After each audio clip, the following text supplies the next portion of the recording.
नमस्कार, आप देख रहे हैं द न्यूज रूम 20। इस समय की एक बड़ी खबर है और रोचक खबर है। यहाँ एक तरफ भारत और पाकिस्तान की सीमा पर तनाव चल रहा था, उसी बीच में 10 मई को सीज फायर हो जाता है, लेकिन तनाव अभी भी जारी था। एक महिला बॉर्डर पार करके पाकिस्तान चली जाती है और वो भी नागपुर की महिला, महाराष्ट्र नागपुर की रहने वाली।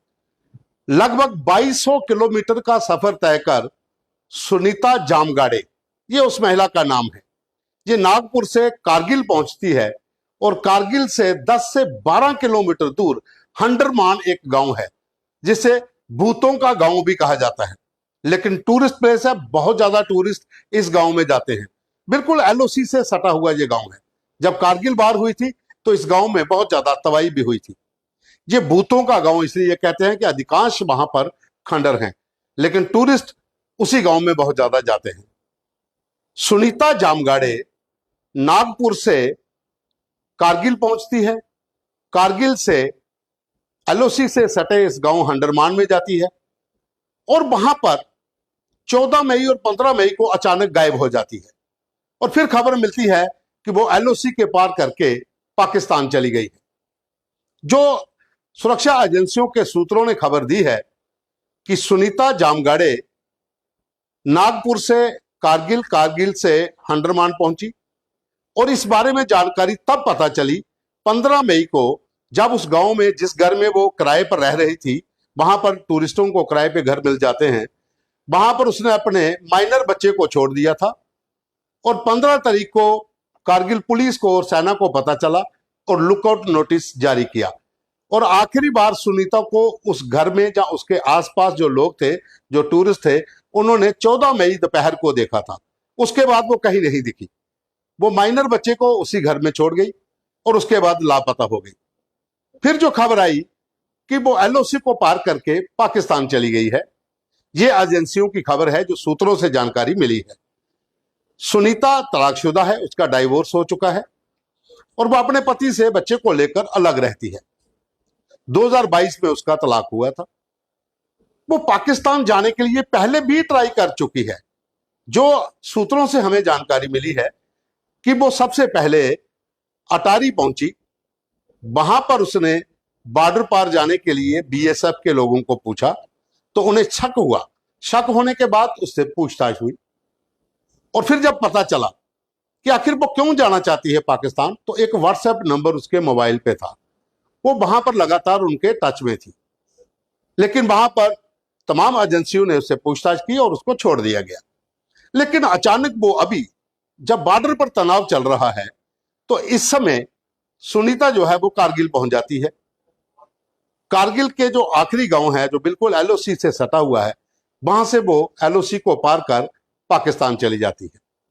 पुलिस और आर्मी ने लुकआउट नोटिस तो जारी कर दिया है, लेकिन सुनीता 2200 किलोमीटर दूर आखिर यहां पर क्यों पहुंची, वो पाकिस्तान जाना क्यों चाहती थी, पहले उसने अटारी से इस तरह का अटेम्प्ट क्यों किया, ये अब जांच का विषय है कि क्या सुनीता नागपुर में रहते हुए पहले ही पाकिस्तान के कुछ लोगों के संपर्क में थी, या फिर पाकिस्तानी खुफिया एजेंसी आईएसआई का नेटवर्क है जिसके तहत ये सुनीता उसका शिकार हुई हो।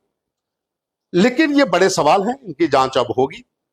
सुरक्षा एजेंसियां तमाम जो हैं वो इसके ऊपर अब जांच कर रही हैं। जो बच्चा उसका माइनर है वो अभी भी उस गांव में है और वहां पर जो जुबिलियन बोर्ड है उनके हवाले किया गया है। परिवार के लोगों को कॉल कर दी गई है। आजकल में वो परिवार भी वहां पर पहुंच जाएगा और उसके बाद उस बच्चे को उनके हवाले कर दिया जाएगा।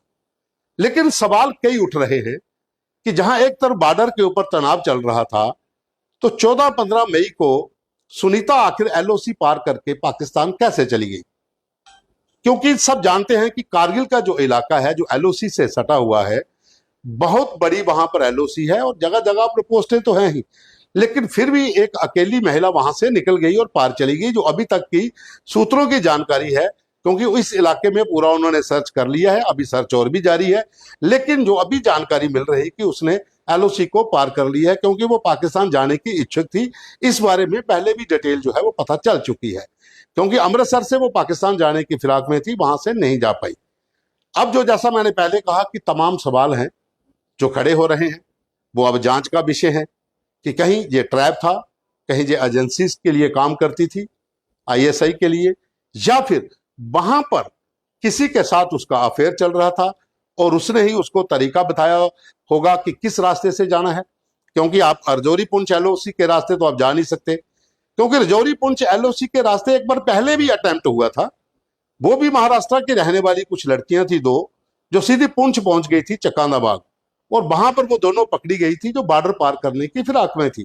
उनका भी अफेयर पाकिस्तान में किसी लड़के से सोशल मीडिया पर चल रहा था। उसने भी यही रास्ता बताया था कि आप उसी रास्ते से आइए जहां पर एलओसी है।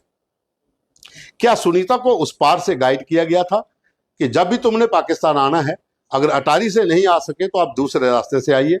तो रजौरी, पुंछ में, सुंदरबनी में, नौशहरा में, जम्मू कश्मीर के भीतर इस समय तनाव था, फोर्सेस वहां पर अलर्ट हैं, तो इस रास्ते से निकल पाना मुश्किल था।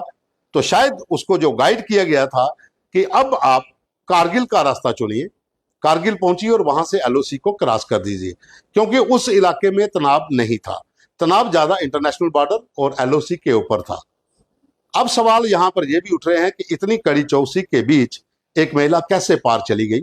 वो अब जांच का विषय है, उसकी जांच बिठा दी गई है। वहां पर लोग जो हैं वो अभी भी सर्च कर रहे हैं। जो गांव है पूरा हंडरमान, उस पूरे गांव के भीतर जितने भी टूरिस्ट आए हैं, अब उनकी भी निशानदेही हो रही है कि आखिर आइडेंटिफिकेशन में पता चल सके ये कौन कौन लोग हैं। लेकिन एक महिला का इस तनाव भरे माहौल में नागपुर से कारगिल पहुंचना, कारगिल से पाकिस्तान क्रॉस कर जाना, कई सवाल खड़े करता है। धन्यवाद।